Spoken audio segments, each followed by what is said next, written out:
One and only one animal kingdom virus at नकंदासे confirm you are speaking language बाकी मैं छा गाला यहाँ दो इंग्लिश का गाला यहाँ दो छट बाबा सुने भाई सुना है पोरी फेरा नाइडेरिया भी सुना होगा एनिलिडा आर्थ्रोपोडा मोलस्का एकाइनोडर्मेटा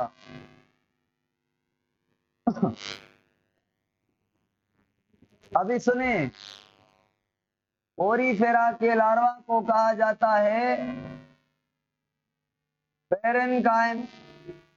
पेरेनकाइम्यूला या एम्फीब्लास्ट्यूला। एम्फीब्लास्ट्यूला का मतलब है ये इसका लार्वा होलो होगा, होलो अंदर से खोखला होगा ब्लास्ट्यूला की तरह, और इसमें फ्लैजिला होंगे, सिलिया होंगे। इसका फीचर क्या है? फ्लैजिला, तो flagellated hollow larva is called as free swimming है। फ्री स्विमिंग है ना, बाद में क्या बन जाएगा? हाँ 24 घंटे में ये लार्वल स्टेज कंप्लीट करेगा।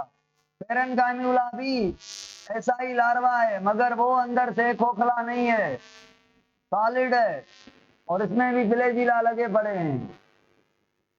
नाइडेरिया के कहते हैं लार्वा को क्या? लार्वा को प्लेन्यूला, और प्लेन्यूला ये इसका लार्वा जो होता है वो सिलिएटेड होता है। सिलिएटेड, सिलिया होते हैं इसके अंदर, और इसके लार्वा को छोड़ दें, इकाइनोडर्म्स के लार्वा को छोड़ दें, हर मेंबर का अपना अपना लार्वा होता है। जो एग्जाम्पल इंपॉर्टेंस है, ये ट्रोकोफोर लार्वा। ट्रोकोफोर किसके अंदर मिलेगा? एनिलिडा एंड मोलस्का के अंदर। ट्रोकोफोर का मतलब क्या है? Wheel bearer. व्हील बियरर के बॉडी के ऊपर ऐसे गोल गोल शक्ल इसकी गोल होगी, सिलिएटेड होगा, उन सिलिया से ये गोल घूमेगा व्हील की तरह। और आर्थ्रोपोडा के लार्वा को क्या कहते हैं? बहुत सारे हैं, मगर मोस्ट इंपॉर्टेंट निम्फ। निम्फ वैसे क्या है, जो स्टेजेस है ना डेवलपमेंट की, उनको भी कहते हैं, मगर इसके लार्वा को भी निम्फ कहते हैं। टेडपोल किसके लार्वा को कहते हैं? ऑप्शन दे रहा हूं, हेमिकार्डेटा वो ऑप्शन में नहीं है, मेंढक। यूरोकार्डेटा या सेफलोकार्डेटा।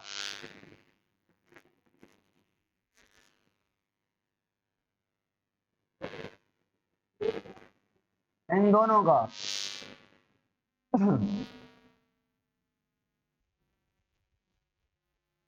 फिशिज का लार्वा भी होता है, एम्फीबियन का लार्वा भी होता है, यही लार्वा होता है।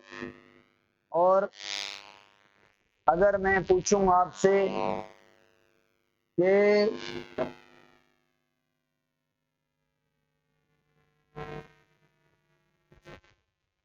बुक तरियो मांखे सिंध टेक्स्ट बुक बोर्ड जाम छोरे वारो न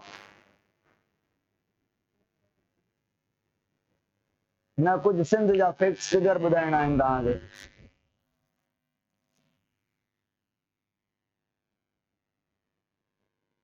आपने कहा मैंने हेमिकार्डेटा नहीं पढ़ाया। हेमिकार्डेटा के कैरेक्टर इनवर्टिब्रेट वाले भी हैं, वर्टिब्रेट वाले भी हैं। इसके अंदर नोटोकार्ड आता है और चला जाता है अर्ली स्टेज में, खत्म। और एक्सक्लूसिवली मैरीन होते हैं। मैरीन मतलब अक्वाटिक, तो सांस लेते हैं गिल्स से, ठीक है। और ये बॉडी कैसी होती है? पार्ट्स का नाम बताएं, क्या कहते हैं इसको? एक्सेस, इसको कॉलर, इसको ट्रंक। प्रोबोसिस के अंदर हेड भी होता है, आंखें वगैरह भी होती हैं और एक्सक्रीटरी सिस्टम भी इधर होता है, मतलब हेड के साथ सिस्टम भी जुड़े हुए हैं, इसीलिए इसको खाली हेड नहीं कह रहे, प्रोबोसिस। ठीक है, कॉलर और ये ट्रंक 3 पार्ट्स हैं, सेगमेंटेड नहीं है, मैंने कंप्लीट सेगमेंट बनाए हैं, ऐसे सेगमेंट नहीं है। ठीक है, मैंने बनाए हैं इसीलिए ताकि आप समझ सकें, बॉडी एक जैसी है। और ये जो है, इधर कोई बड़ा ऑर्गन है नहीं है, टांगे हैं नहीं है, लेग्स हैं नहीं है। बॉडी कैविटी इधर से स्टार्ट, बॉडी कैविटी इधर से स्टार्ट इधर तक। कौन सा डाइजेस्टिव सिस्टम है? कंप्लीट। ट्रिप्लो है, ड्यूट्रोस्टोम है, टीलोमेट है और रेडियल सिमेट्री है, बायलेटरल है। अभी ये क्या चीजें बढ़ाऊं मैं?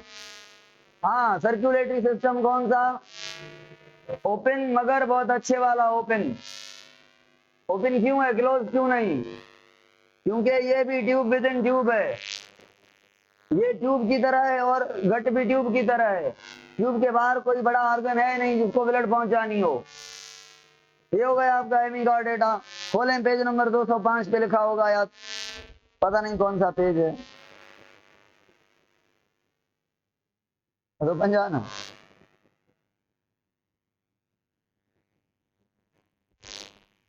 दो 205। हेमिकार्डेटा और एक्सक्लूसिवली मैरिंग, सोलिटरी रहते हैं, अकेले मतलब कॉलोनियल भी रहते हैं, दोनों कंडीशन हो सकती हैं। मोस्टली ट्यूबिक्यूलस होते हैं, ट्यूब की तरह। The body of hemichord exclusively vermiforms, worm की तरह होते हैं, फर्जाइल, वीक होते हैं, अनसेगमेंटेड बॉडी होती है, अनसेगमेंटेड। मैंने ये सेगमेंट बनाए थे, सेगमेंट है नहीं। सिमेट्रिकल होते हैं, एसिमेट्रिकल, बायलेटरल सिमेट्रिकल होते हैं, triploblastic, coelomate, deuterostome, reproduction sexual, ठीक है, यूनिसेक्सुअल होते हैं। फर्टिलाइजेशन जो है एक्सटर्नल पानी के अंदर होती है, ठीक हो गया। मछली से पहले है तो एक्सटर्नल फर्टिलाइजेशन होगी, इंटरनल फर्टिलाइजेशन रेप्टाइल से स्टार्ट होगी। समझ आ रही है ना बात? कौन से इन्वर्टिब्रेट थे? पीरियड शुरू से। अच्छा, टोर्नेरिया लार्वा हेमिकार्डेटा का होता है, टोर्नेरिया। यहाँ पे लिखेगा, इस बॉक्स में है, आखिर में होगा। Reproduction is mainly sexual, sex separate होंगे और एक्सटर्नल फर्टिलाइजेशन होगी, डायरेक्ट और इनडायरेक्ट डेवलपमेंट होगी विद फ्री स्विमिंग। ये लिखा हुआ है टोर्नेरिया लार्वा, टोर्नेरिया लार्वा याद करेंगे। टोर्नेरिया बुक भी आपके हाथ में लिखा है, इसीलिए अच्छे से देख लें, आंखों से इसको सीधा हिप्पोकैम्पस में भेजें और लॉन्ग टर्म मेमोरी में सेव कर दें। 2024 के एंट्री का ये सवाल है, मॉक टेस्ट का तो पक्का होगा। ठीक है,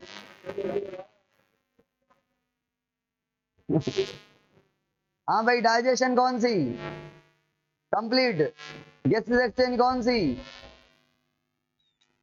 गैसेस एक्सचेंज डोर्सो और लेटरल फेरेंजियल गिल्स होती हैं, ब्लड वेसल होती हैं, मांस के फॉर्म में बस सांस लेने का काम करती हैं स्किन के, और ब्लड अक्यूमुलेटेड ब्लड वेसल होती हैं, कंसंट्रेटेड।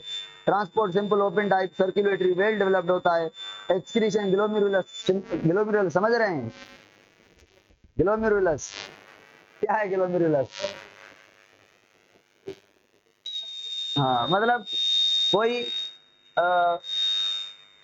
नेटवर्क होगा और उसमें से एक्सक्रीटरी जो ट्यूब होगा वो एक्सक्रीशन करेगा, एब्जॉर्प्शन, फिल्ट्रेशन, रीअब्जॉर्प्शन करके एक्सक्रीट कर देगा, और ये प्रोबोसिस में होता है। मैंने बताया था कि एक्सक्रीटरी सिस्टम इसमें होता है।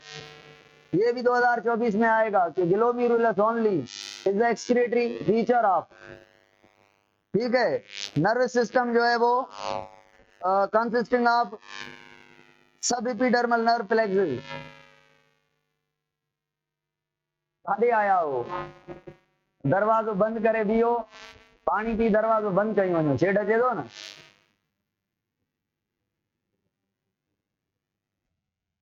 हाँ भाई, और क्या रटा लगाना है इसका? क्या रटा लगाना है कि नर्व सिस्टम जो ऊपर है ये एपिडर्मिस है, यहाँ पे ऐसे न्यूरॉन का प्लेक्सिस होता है और पीछे नर्व गार्ड जाती हैं एपिडर्मिस से ऊपर से। स्किन से बाहर नहीं, स्किन के अंदर अटैच्ड ये नर्वस सिस्टम होता है इनका। और एग्जाम्पल याद करेंगे, बेलेनोग्लोसिस, बेलेनोग्लोसिस रट्टा मार लें, और स्कोबोग्लोसिस रट्टा मार लेंगे, बुक में लिखा हुआ है। ये भी 2024 में आएगा, नहीं तो 25 में पक्का आएगा। और क्या चीज पढ़नी है, और क्या चीज पढ़नी है? हाँ, कार्डेटा के अंदर, कार्डेटा के अंदर जो गिल पाउच है ये क्या बनाएगा फ्यूचर में, फिशेज में क्या बनाएगा? गिल्स। टेट्रापोडा में क्या बनाएगा? यूस्टेचियन ट्यूब क्या है? जो मिडिल ईयर को गले से क्या करता है? साउंड के प्रेशर को कम करता है। 2025 बार अभी बैठा आई हूँ। हाँ, तव्हांजे एंट्री में ईंदो इहो इंशाल्लाह, याद करे छॾियो नाला भई। तव्हां इहो न ईंदो न, ॿिया आया न सभिनी ठीको खयों आहे तव्हांखे। कुझु फर्स्ट ईयर वारनि खे बि त थोरो ख़ुशि कयूं।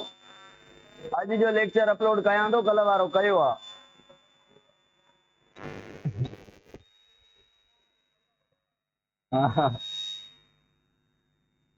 अदा ॿियो तव्हां खां छा पुछणो हुयो मूंखे? खोलियो फिशिस, खोलियो फिशिस, फिशिस खोलें 208 पेज नंबर। कार्टिलेजिनस फिशिस की बातें सुने, बताया था या नहीं बताया था मैंने? कार्टिलेजिनस फिशिस का माउथ कहाँ पे होता है? इंटीरियर या थोड़ा वेंट्रल? शार्क को देखे ना, बुक में बनी हुई है, थोड़ा वेंट्रल माउथ होता है। मैं रीडिंग कर लेता हूँ जल्दी जल्दी में। कार्टिलेजिनस फिशिस को कॉन्ट्रैक्टाइल्स कहते हैं। शार्क, स्टेक एंड रेज एग्जांपल हैं। रट्टा मार लें भाई, ये हाईलाइट कर दें इसको। फ्लेक्सिबल बॉडी, एंडोस्केलेटन बहुत फ्लेक्सिबल होता है। किससे? बोनी फिशिस से। बोनी फिशिस का भी फ्लेक्सिबल होता है। किससे? टेट्रापोडा से। हाँ, स्टीयरिंग का कॉन्सेप्ट बताया था, फिशिस का स्टीयरिंग, गाड़ी चलाने वाला नहीं बताया था? फिशिस के अंदर स्टीयरिंग का काम होता है। कैसे स्टीयरिंग का काम होता है? मछली यूं हम जाल लगाते हैं, मछली को पकड़ने के लिए यूं मुड़ जाती है गोली की स्पीड से, ये इसका स्टीयरिंग कहते हैं। ये कंट्रोल्ड बाय द फिन्स और वर्टिब्रल कॉलम की फ्लेक्सिबिलिटी। वर्टिब्रल कॉलम में इतनी हड्डी होती है, इतनी हड्डी होती है, और कार्टिलेज इतनी ज्यादा होती है। मोर इंटरवर्टिब्रल डिस्क होती है मछली के अंदर बाकी सारे वर्टिब्रेटा से। फायदा क्या होगा? फ्लेक्सिबिलिटी वर्टिब्रल कॉलम में ज्यादा होगी। तो देखें, इधर साइड वाली ये फिन्स इधर पानी को पीछे भेजेगी, पीछे भेजेगी तो टेल क्या करेगा? टेल फिन्स की ओर मूव करेगा या अपोजिट? अपोजिट से फायदा होगा। अगर फिन्स उधर जा रही है, टेल इधर आ रहा है, तो फिन्स पानी को पीछे धक्का रही है, दे रही है, और टेल उसको रोक रहा है।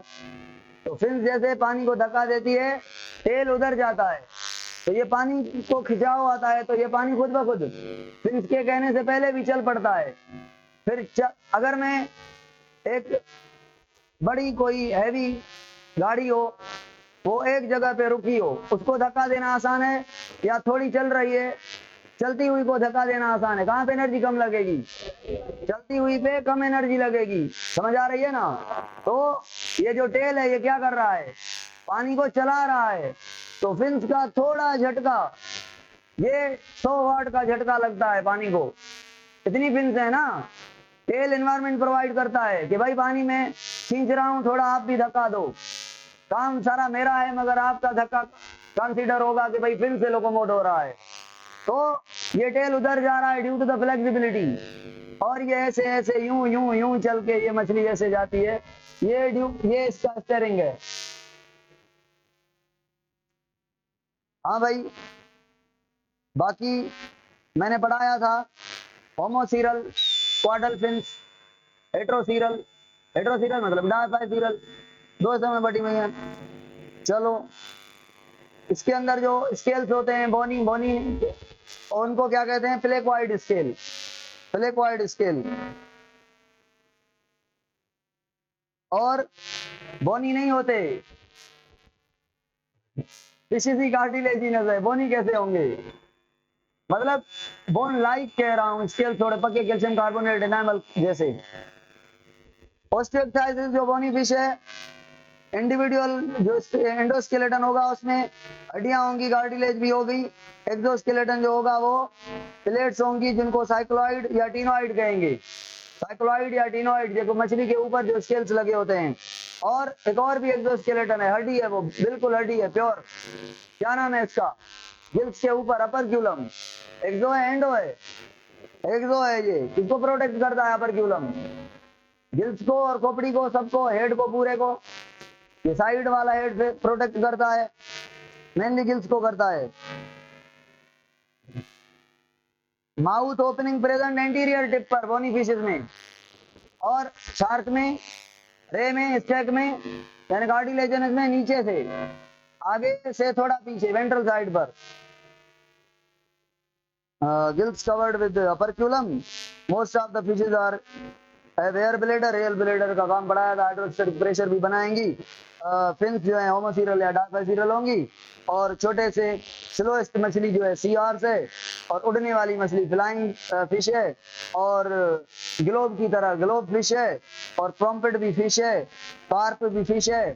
क्रैब क्या है? कार्प, कार्प वो इंसेक्टा का, अर्थ्रोपोडा का है। ठीक हो गया, ओके। राहु फिश। तेज तरीन फिश का नाम बताएं। Cell fish.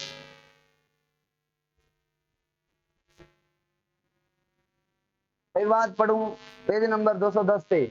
अनलाइक पता है आपको, मगर फिर भी रीडिंग कर लेते हैं। येलो बॉक्स 210 पे। Unlike reptile and mammal, amphibian don't have the ability to chew their food. क्यों? ढीले दांत हैं, ढीले दांत हैं। पिकोडोंट नहीं है, पक्के टीथ नहीं है, गम में हाईली अटैच्ड नहीं है। कौन सा रेप्टाइल है जिसके दांत ढीले हैं? है रेप्टाइल मगर दांत ढीले, एम्फीबियन की तरह।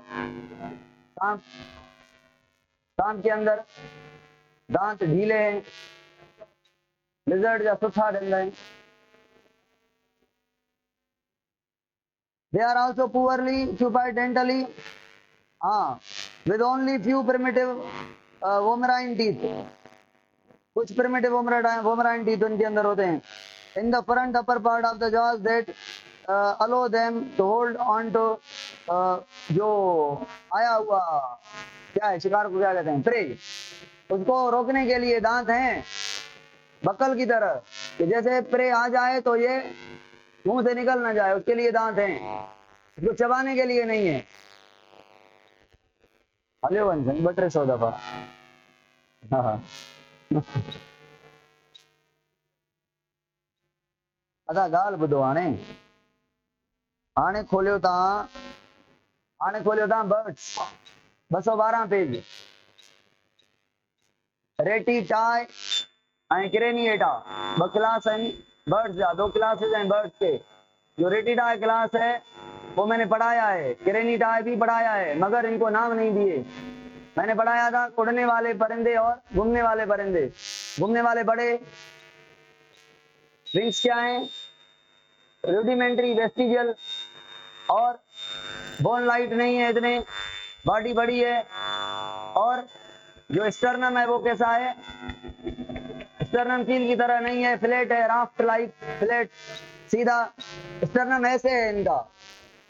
और क्रेनिडा का कैसे है? ऐसे, ऐसे, आगे से पतला, पीछे से थोड़ा थोड़ा मोटा, कील की तरह ऐसे इसका चेस्ट है बर्ड्स का। और रेटिडाई का कैसे है? ऐसे सीधा, इनका ऐसे क्रेनिडाई का। तो उड़ने में कौन तेज, ये वाले या ये वाले? रेटिडाई बड़े, राफ्ट लाइक नहीं, ये वाले क्रेनिडाई। चलो ये पढ़ लें, हो जाएगा। इलेक्ट्रिक रे में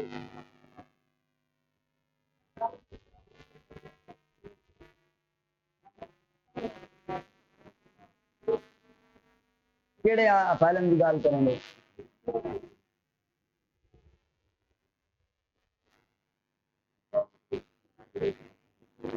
वह तो पॉइजन रिलीज करे, प्रे के पैरालाइज करे, समझिया न। आखिर ये पंजाब दिल्ली गेला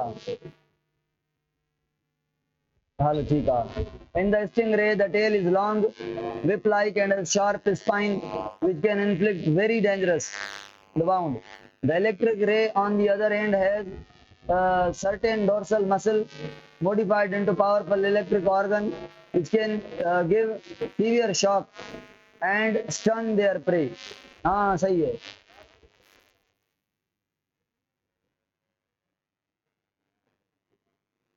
Carve in some part of the world, shark are used as a food by men. Commercially, shark leather is used for making articles. With the exception of whale, the shark are the largest living vertebrate, some reaching 30 to 50 feet in the length. whale को छोड़ के whale की size क्या है? 60 feet है शायद, और ton भी शायद इससे बड़े हैं। शार्क से व्हेल बड़ी है, व्हेल को छोड़ के उसके बाद ये सबसे बड़ी है, वर्टिब्रेट सबसे बड़ा है। चकोर, हाँ उधर दिया।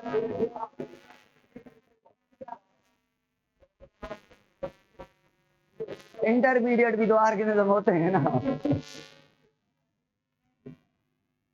दिलाएंगा ना। देखें अभी कैरेक्टर किसके हैं? चकोर के अंदर बड़े पंख, और ये चेस्ट ऐसी है, आपको लगती ऐसी है, ये वो फीदर्स इनके उठा लें तो पता चलेगा। चेस्ट ऐसी है, मुर्गे की भी चेस्ट ऐसी है, मगर रह रहे हैं हमारे घर में इधर उधर, उड़ नहीं रहे। तो जो ज्यादा उड़ने वाले उनका ज्यादा कील टाइप, कम उड़ने वालों का कम कील type. Now moving to start the नया chapter, that will be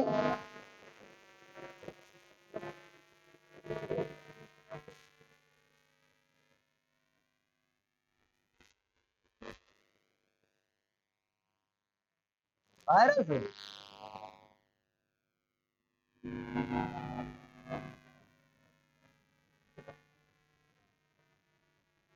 virus लफ्ज वीनोम से निकला है, अवीनस से निकला है, मतलब है टॉक्सिक, मतलब है जहर। साइंटिस्ट थे जिन्होंने क्या किया, बैक्टीरिया के लिए इम्परमिएबल फिल्टर बनाया। उस फिल्टर से प्लांट के ऊपर लगी हुई टोबैको डिजीज थी, उसको समझा गया कि ये बैक्टीरियल डिजीज है। टोबैको प्लांट जो अफेक्टेड था उसको ग्राइंड किया गया, सॉल्यूशन बनाई गई, फिल्ट्रेट किया गया। फिल्टर करने के बाद जो फिल्ट्रेट मिला उसमें बैक्टीरिया या अनफिल्ट्रेट में? अनफिल्ट्रेट में, इम्परमिएबल फॉर द बैक्टीरिया होगा। बैक्टीरिया पूछ रहा हूं, पहले सोचा जाता था जो भी बीमारी है बैक्टीरिया कर रही है, वो दौर था बैक्टीरिया की डिस्कवरी का, तो वायरस का तो पता ही नहीं था। 1935 में एक्चुअली पता चला है वायरस का कि भाई अरे ये भी है। इलेक्ट्रॉन माइक्रोस्कोप बनने के बाद देखा गया है, क्रिस्टलाइज किया गया है। पहले वायरस को, इससे पहले क्या कहा जाता था? पॉइजन। वो भी कब कहा गया? बैक्टीरिया की डिस्कवरी के बाद, जब ये लगा कि ये बैक्टीरियल बीमारी है। पोर्सिलिन फिल्टर बनाया, कौन से साइंटिस्ट ने? चार्ल्स चैम्बरलैंड ने फिल्टर बनाया। उसने कहा आओ भाई मैं प्रूव कर दे देता हूं कि बैक्टीरियल बीमारी नहीं है। टोबैको प्लांट को ग्राइंड करके फिल्टर किया, अनफिल्ट्रेट को फेंका फिल्ट्रेट को, शायद फिल्ट्रेट में बैक्टीरिया होगी नहीं भाई, फिल्टर तो इम्परमिएबल है फॉर बैक्टीरिया। तो वो फिल्ट्रेट डाला दूसरे और हेल्दी टोबैको प्लांट पर, उसको भी बीमारी हो गई। इसने कहा भाई बात ये है कि चार्ल्स चैम्बरलैंड ने नहीं किया, चैम्बरलैंड ने ओनली फिल्टर बनाया। ठीक है, मैं पढ़ाऊंगा हिस्ट्री। चैम्बरलैंड ने ओनली फिल्टर बनाया, उस फिल्टर का यूज इधर हो रहा है। तो इसने कहा कि ये कोई ऐसी चीज है जो बैक्टीरिया से भी छोटी है, हम देख नहीं पा रहे हैं, मगर कोई है, कोई केमिकल है, कोई जहर है, कोई पॉइजन है जो बीमारी कर रही है। तो इसीलिए पॉइजन से लिया गया जहर, विनोम, विनोम का मतलब भी जहर या टॉक्सिक है, लिया गया वायरन, वायरन का मतलब भी जहर या टॉक्सिक है। तो वायरस, वायरस वायरस वायरस का मतलब है जहर, पॉइजन टॉक्सिक चीज कोई, वायरस का मतलब ऑर्गेनिज्म नहीं है। अब मुझे बताएं, आपको सबको पता है कि वायरस जो है वो बनी हुई है किस चीज की? अगर पूछे वायरस मेनली किसकी बनी हुई है, कहेंगे न्यूक्लिक एसिड एंड प्रोटीन। अगर पूछे लिपिड भी है, हाँ है ना, मे बी और may not. Nucleic acid, DNA, RNA, plant virus सारे आरएनए वायरस, एनिमल वायरस सारे मिक्स वायरस हैं, एनिमल वायरस, बैक्टीरियोफेज सारे, बैक्टीरियो सारे डीएनए। और कौन सा डीएनए? Double standard DNA. ठीक है, किसी बुक में सिंगल भी लिखा हुआ है इसलिए बता रहा हूं, वो मिस्टेक है। वायरस जो है न्यूक्लिक एसिड में से या आरएनए या डीएनए की बनी होती है। अगर कोई वायरस डीएनए है, कोई आरएनए है, दोनों में से स्टेबल वायरस, मोर म्यूटेबल वायरस, तेजी से इवॉल्व करने वाली वायरस, मोर डायवर्सिटी बनाने वाली वायरस। इसीलिए कोरोना का एक इलाज बना म्यूटेंट टाइप 2, उसका बनाया ही ट्रीटमेंट म्यूटेंट टाइप 3 बन गया, क्योंकि आरएनए लेस स्टेबल है, जल्दी जल्दी इसमें चेंज आती है और वायरस का नया शेप बन जाता है, तो ट्रीटमेंट भी वही नहीं चलता। शेप, स्ट्रक्चर को ही तो मारना होता है वायरस के अंदर, अगर स्ट्रक्चर चेंज हो गई तो मसला हो गया। अच्छा मुझे बताएं, जो लिपिड है, क्या लिपिड वायरस के एनवेलप में होती है? और क्या एनवेलप हॉस्ट से लिया जाता है निकलने के टाइम? तो क्या हॉस्ट की ये एनवेलप सेल मेम्ब्रेन है, तो एनवेलप में लिपिड और प्रोटीन दोनों होंगी, मगर लिपिड है, प्रोटीन की तो पहले ही बात की हमने। तो मुझे बताएं, जो एनवेलप्ड वायरस है और जो बिना एनवेलप्ड के हैं, एक बिना एनवेलप्ड है, नॉन एनवेलप्ड, और दूसरी एनवेलप्ड, एनवायरमेंटल रेजिस्टेंट कौन ज्यादा है? एनवायरमेंटल रेजिस्टेंट, इन्वायरमेंट रेजिस्टेंट ये ज्यादा है, नॉन एनवेलप्ड, क्योंकि ये जो एनवेलप है वो हॉस्ट की सेल मेम्ब्रेन है, उसका टेम्परेचर 37 है अगर इंसान पे आए। हाँ, अगर किसी और ऑर्गेनिज्म की सेल मेम्ब्रेन है उसका 20 होगा, 30 होगा, 35 होगा। ये सेल मेम्ब्रेन एडजस्टेबल है उस टेम्परेचर पर। सेल मेम्ब्रेन मतलब अंदर के बॉडी का सेल है, मतलब नॉर्मल टेम्परेचर पे रहता है, इसको पता नहीं कि टेम्परेचर बढ़ जाए तो कैसे रहा जाएगा, कम हो जाए तो कैसे रहा जाएगा। थोड़ी सी फ्लक्चुएशन आ रही है आपके बॉडी के टेम्परेचर में, 37 से थोड़ा बढ़ रहा है, आप अंदर के टेम्परेचर को मेंटेन कर रहे हैं, जाने दे रहे हैं 40 तक, 50 तक, बाहर 55 है, थोड़ा चेंज आता है, मेंटेन कर लेते हैं। क्यों? क्योंकि हमारे सारे मेम्ब्रेन टूट जाएंगे, प्रोटीन टूट जाएंगे, एंजाइम टूट जाएंगे, हाँ, रिसेप्टर ये वो एंटीजन सारी टूट जाएंगी, क्योंकि प्रोटीन और लिपिड की बनी हुई है। समझ आ रही है बात? तो अगर किसी वायरस के पास एनवेलप है और वो एक आदमी को लगी है, वायरस ऑर्गेनिज्म को लगी है, उससे निकल रही है, एनवायरमेंट में पड़ी है वायरस, अभी 2, 4, 5 दिन, 100 दिन हो गए वायरस तो एनवायरमेंट में पड़े हुए। एनवायरमेंट का टेम्परेचर जो है 20 नहीं है, अगर सेल मेम्ब्रेन 30 पर नॉर्मल है, एनवायरमेंट का 55 है, 50 है, सिटी का इलाका है, जेकाबाद सक्कर का इलाका है, नवाबशाह का एरिया है, तो मीरपुर मासेलो है। चलो, तो मुझे बताएं, अब ये सेल का एनवेलप यानी वायरस का एनवेलप यानी सेल मेम्ब्रेन क्या उस बाहर के एनवायरमेंट में बचेगी? टूट जाएगी, एनवेलप टूट जाएगा। वायरस एनवेलप जो वायरस होती हैं, ये जहां से चोरी करती हैं, जिस सेल को डाका डालती हैं, जिस सेल को मारती हैं, उसी से सेल मेम्ब्रेन पहन कर निकल आती हैं, मतलब उसका ड्रेस पहन के आती हैं। जब वापस जाती हैं वो ड्रेस दिखाती हैं, मतलब एनवेलप दिखाती हैं कि मैं हूं आपका पार्ट, सेल का पार्ट, मुझे अंदर आने दो। तो सेल कहता है मोस्ट वेलकम। जब एनवेलप नहीं होगा तो पहचान खत्म, अटैचमेंट खत्म, इंसर्शन खत्म, मतलब एनवेलप के खत्म होने से जो वायरुलेंसी है, वो वायरुलेंसी मतलब बीमारी करने की कैपेसिटी, पैरासाइटिक नेचर खत्म हो गई ना। तो जनरली तो ये पैरासाइट है ज्यादा, मगर एनवेलप खत्म होने के बाद वायरुलेंसी खत्म। क्या मुझे बताएं कि क्या पूछना हो? पैरासाइट, पैरासाइट क्या करता है? हार्म देता है, डेथ करता है ऑर्गेनिज्म की, या बस इन दो में से? पैरासाइट क्यों कहेंगे पैरासाइट को? ए की वजह से, बी की वजह से, या दोनों की वजह से? खतरनाक वायरस एड्स है, वो भी किल नहीं करती ऑर्गेनिज्म को। आप कह रहे हैं वायरस किल करती है। कोल्ड ने कभी किल किया है आदमी को? रेबीज ने? वायरस किल नहीं करती, पैरासाइट किल नहीं करता। पैरासाइट का मतलब होता है हार्म देना। पैरासाइट का मतलब है हार्म देना। अब उस हार्म से डेथ हो भी सकती है, नहीं भी हो सकती। बहुत सारे वायरस हैं जिनकी वजह से डेथ नहीं हो रही। समझ आ रही है बात? एड्स में डेथ हो रही है मगर एड्स की वजह से नहीं, अपॉर्चुनिस्टिक डिजीज की वजह से डेथ होती है। समझ आ रही है ना सबको?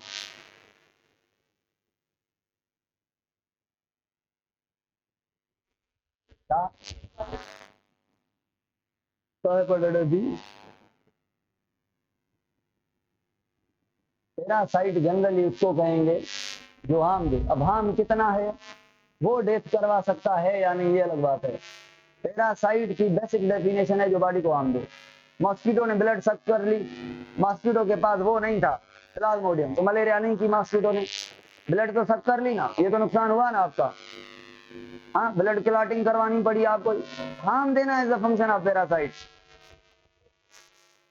चलो, हाँ भाई, corona RNA DNA, polio RNA DNA, pox RNA DNA, hepatitis B RNA DNA, hepatitis C RNA DNA, hepatitis A RNA DNA, hepatitis D क्या?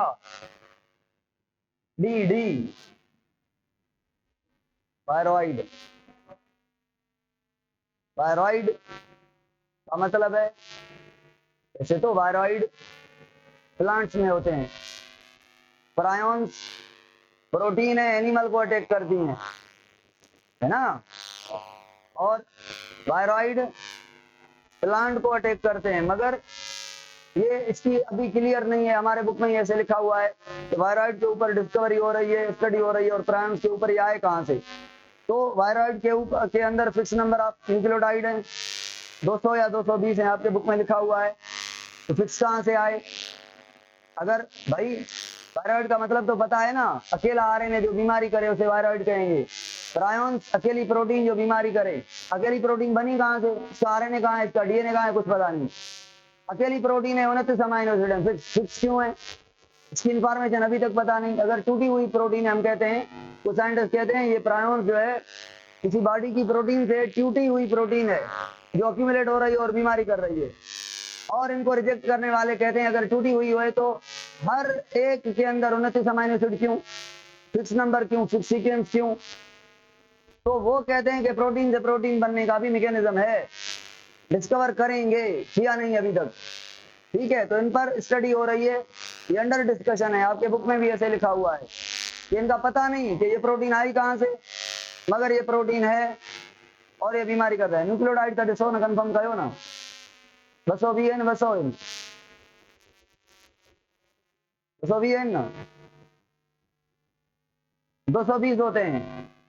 तो अगर ये टूटा हुआ आरएनए अक्यूमुलेट होकर बीमारी कर रहा है तो आरएनए से आरएनए कैसे बना रहा है? अगर टूटा हुआ है तो इसके अंदर सारी प्रॉपर्टीज कैसे हैं ट्रांसक्राइब करने की, ट्रांसक्राइब तो सॉरी नहीं करता, रिप्लिकेट करने की। आरएनए से आरएनए बनता है, प्रोटीन नहीं बनती इस आरएनए से, वायरॉइड से। अब ये जो हेपेटाइटिस डी है, ए आरएनए, बी डीएनए, सी आरएनए, डी वायरॉइड। अब जो वायरॉइड है वो उसके अंदर कितने थे न्यूक्लियोटाइड? 220। याद कर लेना, ये भी आएगा पक्का। मुखे भी याद ना हो ना, रटे यारी छे ना, तड़ी के छा कजे रटो जणजे ना, रटे यारी छे ते बेंदा कयो, थोड़ी इज्जत कंदा कयो, थोड़ो बुद्धदा कयो, थोड़ी हरकत कंदा कयो, हाईलाइट कंदा कयो, 220 वरी बेवार लिखदा कयो। वो हिपोकैम्पस में वेंदी हली, वो ज़बान ते अची वेंदी, हथ ते अची वेंदी। वो ऑप्शन परे खां ॻाल्हाईंदो तव्हांखे, मां हेॾे आहियां, सम्झो था? अगर तव्हां छड़ो ईअं पेज खे पढ़ी वेंदव न, रटे वारी शइ तव्हांखे एनालाइज़ न थींदी। रटे वारी शइ खे सेपरेट कयो, एक्सप्लोर कयो। हाईलाइट करो। चलो भाई मुझे बताएं कि वायरस जो है वो एंडोपैरासाइट है या एक्टो एंडोपैरासाइट, इंट्रासेल्यूलर पैरासाइट है या एक्स्ट्रा सेल्यूलर? सारे एंडो इंट्रासेल्यूलर पैरासाइट होते हैं क्या?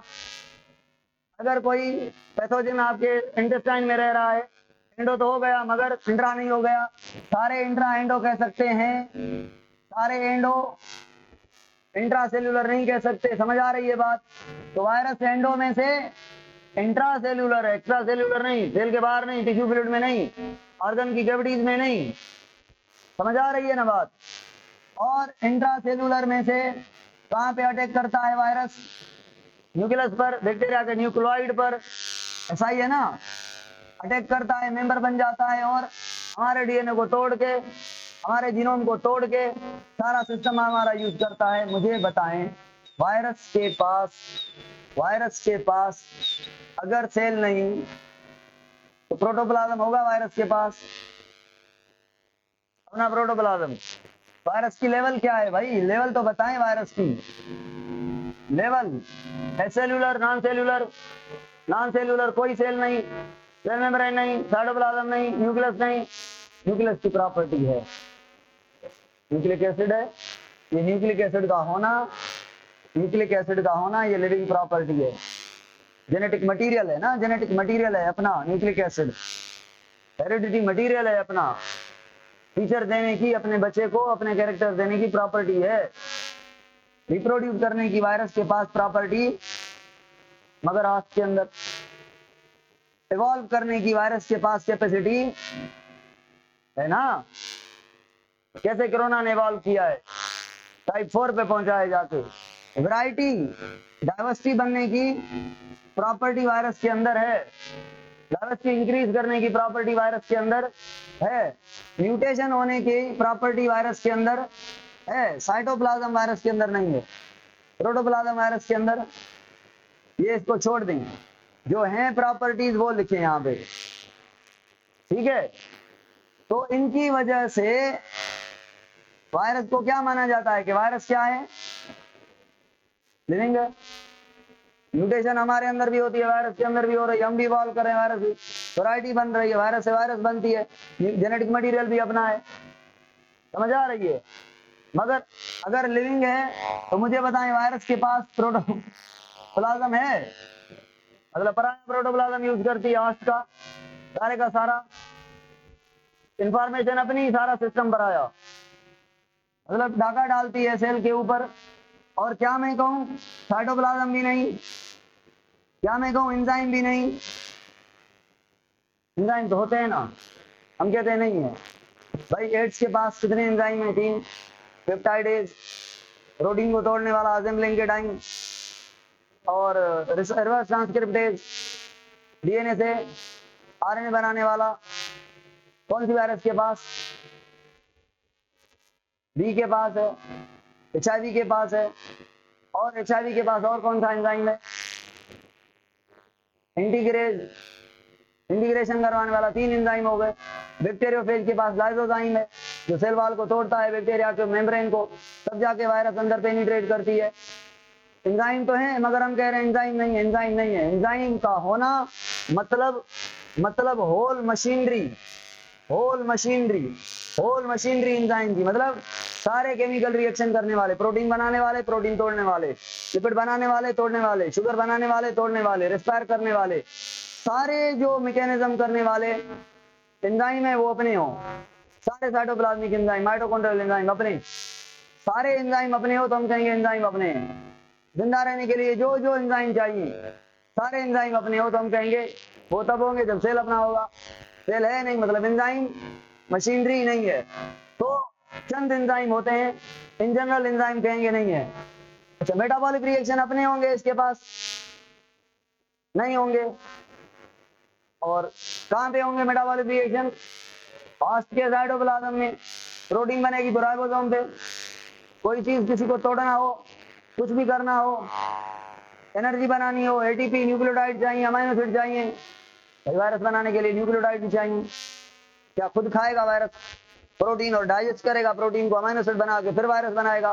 खाएंगे हम, डाइजेस्ट करेंगे हम, अमाइनो एसिड भेजेंगे सेल को, सेल के अंदर वायरस पड़ी है, वायरस कहेगी ये मुझे दो अमाइनो एसिड, ये भी मुझे दो, ये भी मुझे दो। सेल के अपने काम 0, वायरस के काम 100%। सेल सिकुड़ता जाएगा और वायरस बढ़ती जाएगी, वायरस से वायरस से वायरस से वायरस बढ़ती जाएगी। ये बढ़ना वायरस का इज कॉल्ड एज या रिप्रोडक्शन, जो भी कह लें, रिप्लिकेशन को भी रिप्रोडक्शन मान लेते हैं। तो भाई अगर हम वायरस को नॉन लिविंग मानते हैं, अगर वायरस को नॉन लिविंग मानते हैं तो कहां पे नॉन लिविंग मानते हैं? आउटसाइड द होस्ट, होस्ट के आउटसाइड। और ये नहीं है नॉन लिविंग प्रॉपर्टी, ये नहीं है नॉन लिविंग प्रॉपर्टी, ये नहीं है नॉन लिविंग प्रॉपर्टी, ये नहीं है नॉन लिविंग प्रॉपर्टी। ठीक हो गया? सॉइल के पार्टिकल की तरह है नॉन लिविंग प्रॉपर्टी। वायरस की डेथ कब होती है? 1 साल में, 2 साल में? जिंदा है कहाँ डेथ होगी, है ना? हाँ ना? अच्छा, कौन सी वायरस की विरुलेंसी खत्म हो जाती है? इन्वेलप्ड की डेथ नहीं कहेंगे, डेथ हो गई वायरस की, विरुलेंसी खत्म हो गई, एक्सपायरी डेट आ गई। हाँ, अभी वायरस को कौन से किंगडम में रखें, प्रोकैरियोटी में या मोनेरा में? पहले तो ये एक ही बात है, इनमें नहीं रखेंगे। प्रोटिस्टा में, फंजाई में, एनिमल में, प्लांट में, किसी में भी नहीं। इसके पास multi celled except unicell fungi, ये protista, multi cellular fungi, sorry algae, और यूनिसेल्यूलर ऑर्गेनिज्म, ये मोनेरा मतलब बैक्टीरिया, यूनिसेल्यूलर प्रोकैरियोट, साइटोप्लाज्म मरना, किसी के अंदर नहीं रखेंगे। वायरस को 5 किंगडम से निकाल के बाहर रखेंगे कि भाई आपका कोई किंगडम नहीं है, आप लिविंग हो ही नहीं। टैक्सोनॉमी से किसी भी किंगडम से लेना देना वायरस का नहीं है, सारे किंगडम से बाहर है वायरस। और मुझे बताएं कि जो वायरस है, अभी वायरस की कंपोजिशन, वायरस की कंपोजिशन किससे बनी हुई है? Virus protein and nucleic acid कह लें। न्यूक्लिक एसिड कौन सा? में भी डीएनए या आरएनए। प्रोटीन के एक मॉलिक्यूल को कहेंगे कैप्सोमर, कैप्सोमर मिल के बनाएंगे कैप्सिड। अब अगर मैं एक वायरस बनाऊं, ये उसका डीएनए, ये उसका आरएनए है, या ये उसका डीएनए है, 4 वायरस 3 वायरस बना रहा हूं मैं। अब इस वायरस के अंदर डीएनए को या आरएनए को, एक आरएनए या 2 आरएनए, एचआईवी में 2 आरएनए होते हैं, मैं एचआईवी बनाऊंगा ये। अब क्या करेगी? प्रोटीन इस न्यूक्लिक एसिड को कवर करेगी, तो सारे कवर को कहेंगे कैप्सिड। कैप्सिड किसका बना हुआ है? प्रोटीन का। उस प्रोटीन के एक मॉलिक्यूल को क्या कहेंगे? खबर है तो ना, कैप्सोमर की छा लिखा बस, कैप्सोमर। सारे कैप्सोमर्स को मिला के कोट, जो सारा coat is called as capsid. किसको कोट करता है? मतलब न्यूक्लिक एसिड कहां पे होता है? सेंटर पे। तो nucleic acid is the core region of virus and protein is the peripheral region of. मगर कुछ वायरस में प्रोटीन भी कोर कहलाती है।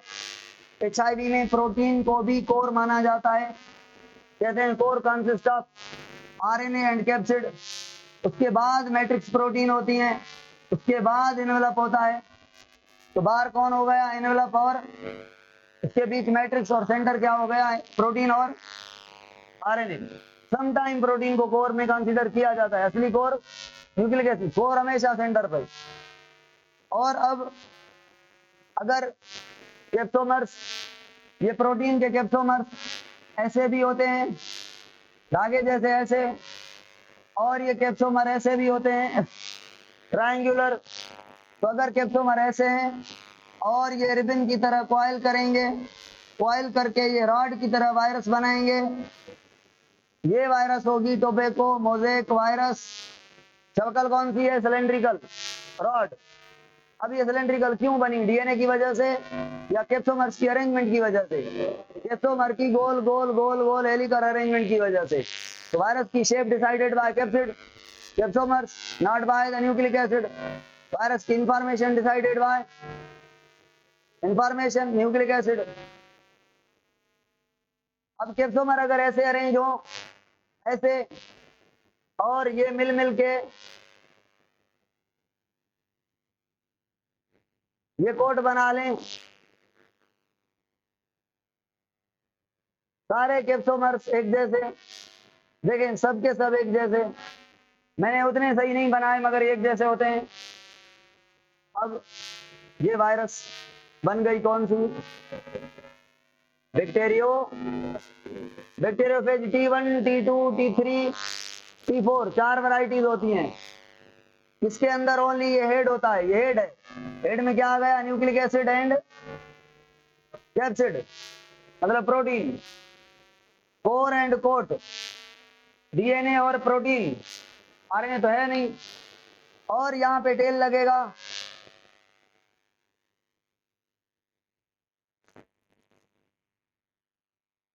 टेल लगेगा, ये टेल के फाइबर लगेंगे, कम से कम 5 फाइबर होंगे, बढ़ भी सकते हैं। ये टेल फाइबर, ये क्या हो गया, हेक्सागोनल प्लेट, 6 कॉर्नर वाली प्लेट पे ऐसे पिंस लगी होंगी, बेसल पिंस। हेक्सागोनल प्लेट को बेसल प्लेट भी कहते हैं, हेक्सागोनल पिंस। और ये टेल फाइबर, ये क्या है,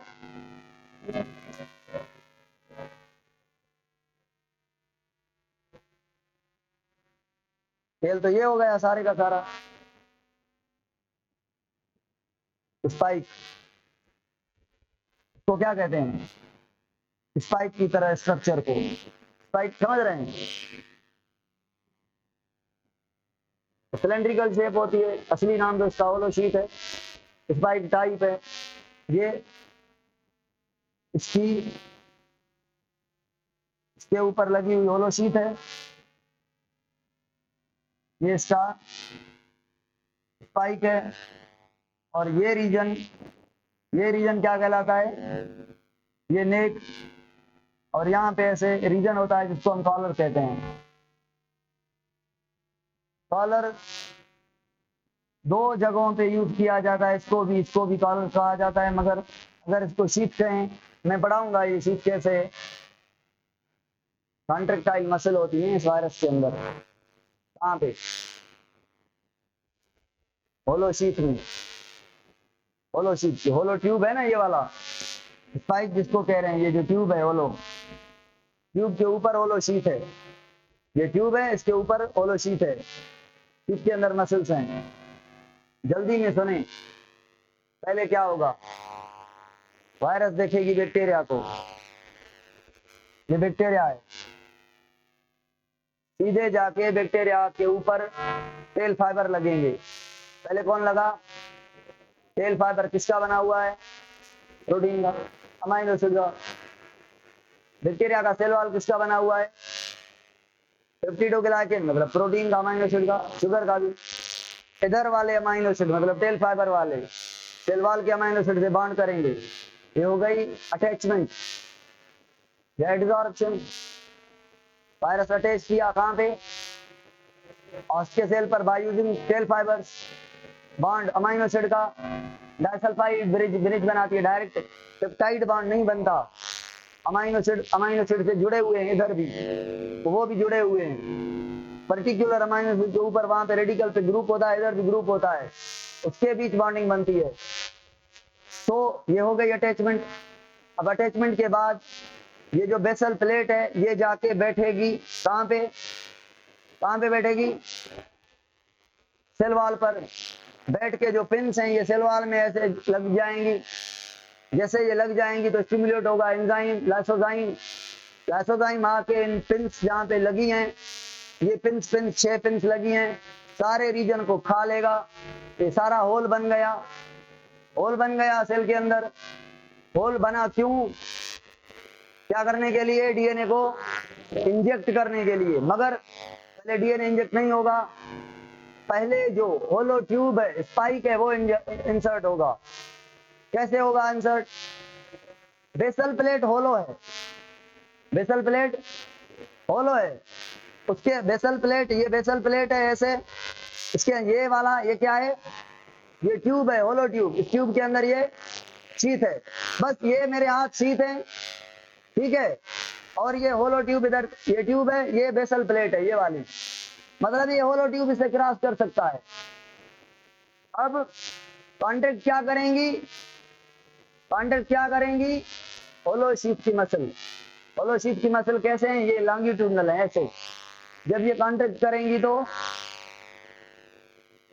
नीचे से ऊपर की ओर कांटेक्ट करेंगी, नीचे से ऊपर की ओर कांटेक्ट करेंगी तो क्या होगा, ट्यूब खाली होगा। ट्यूब खाली होगा तो ये घुस जाएगा किसके अंदर, होस्ट के जो पोर बना था, लाइसोजाइम ने बना था उसके अंदर, इसको कहेंगे insertion. Insertion not is the injection of DNA, it is only the entrance of spike, entrance of tube. अब जैसे ये ट्यूब एंटर हो जाएगा, पीछे बॉडी में प्रेशर भी बढ़ेगा। क्यों बढ़ेगा, ट्यूब के इंसर्ट होने से नहीं बढ़ेगा, मसल के कॉन्ट्रैक्ट होने से बढ़ेगा। इधर तक मसल कॉन्ट्रैक्ट करेंगी, जब सारी मसल कॉन्ट्रैक्ट करेंगी तो क्या होगा, डीएनए को जगह छोटी पड़ती जाएगी, डीएनए को जगह छोटी पड़ती जाएगी, ऐसे इतनी जगह थी ऐसे, अब ये ऐसे पड़ती जा रही है जगह। तो डीएनए जैसे इंजेक्ट करते हैं, इंजेक्शन से पानी निकल जाता है, ऐसे इंजेक्शन में जहां पे पानी होता है, ये वायरस की कैविटी है, यहाँ पे डीएनए होता है। जैसे ये मसल कॉन्ट्रैक्ट करती हैं, वो कैविटी छोटी पड़ती जाती है, तो डीएनए के ऊपर प्रेशर पड़ता है। डीएनए या आरएनए जो भी हो, into the cell through the head से, स्पाइक ट्यूब से इनटू द बैक्टीरियल साइटोप्लाज्म। इसको कहते हैं जीनोमिक इंजेक्शन, जीनोमिक इंजेक्शन। अब डीएनए इंसर्ट हो गया, कल आगे बढ़ेंगे क्या होता है ना।